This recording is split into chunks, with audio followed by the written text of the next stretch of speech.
माझ्या मुलाला मी जास्त ओरडणार नाही. त्याला जास्त काही ओरडलं वगैरे तर मग तो काही चुकीचे ॲक्शन्स घेईल का?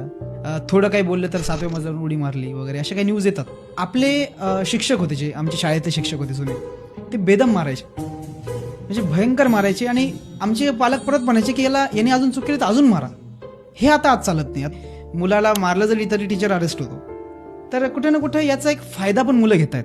ते जे जेंटल पॅरेंटिंग आहे, जे सौम्य पालकत्व आहे, हे चुकीचं आहे की बरोबर आहे? जर तुम्हाला तुमच्या मुलांनी काहीतरी गोल अचीव करावा वाटत असेल तर जेंटल पॅरेंटिंग करून हे होत नाही. काही काही पॅरेंट्स खूप प्रेशराईज करतात. ह्याने ऍक्च्युली काय काय परिणाम होऊ शकतात ह्याबद्दल मला जाणून घ्यायचंय.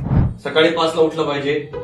5 वाजता उठल्याशिवाय अभ्यास होत नाही. आमच्या वडिलांनी सांगितलंय. आम्ही जेव्हा लहान होतो आम्ही चड्डी घालून जायचो. आमच्या घरी काहीच नव्हतं, सगळं सुरू होतं. आता तुमच्याशी एवढं बोलतोय, तुमच्या मुलांना मी समजून सांगतोय, सगळं ऐकतील.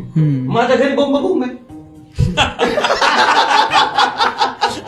माझ्या घरी माझ्या मुलीला सांगितलं, अरे पप्पा तुम्ही बंद करा राव, ते तुम्ही तेच परत सांगताय. शक्य नाही. मुलांसाठी मोबाईल, एखादी गोष्ट आहे, मला नोट्स काढायची, याची एखादी PDF वाचायची, कारण असे कारणं देतात. मग अशा मुलांसाठी तुमचा काय सल्ला असतो? मुलं मोबाईल वापरतायत, याचा फर्स्ट सोल्युशन इज पॅरेंटनी मुलांना मोबाईल देऊ. प्रिंटर कितीला येतो नवीन? मग तुम्ही प्रिंटर घ्या ना विकत घरी. प्रत्येकाकडेच प्रिंटर असेल याची गॅरंटी नाही. प्रत्येक जण एकसारखा नसतो. प्रत्येकाकडे पैसा असतो याची गॅरंटी नाही. मोबाईलला ऍडिक्शन का होतं? पुस्तकाचं ऍडिक्शन का नाही होत?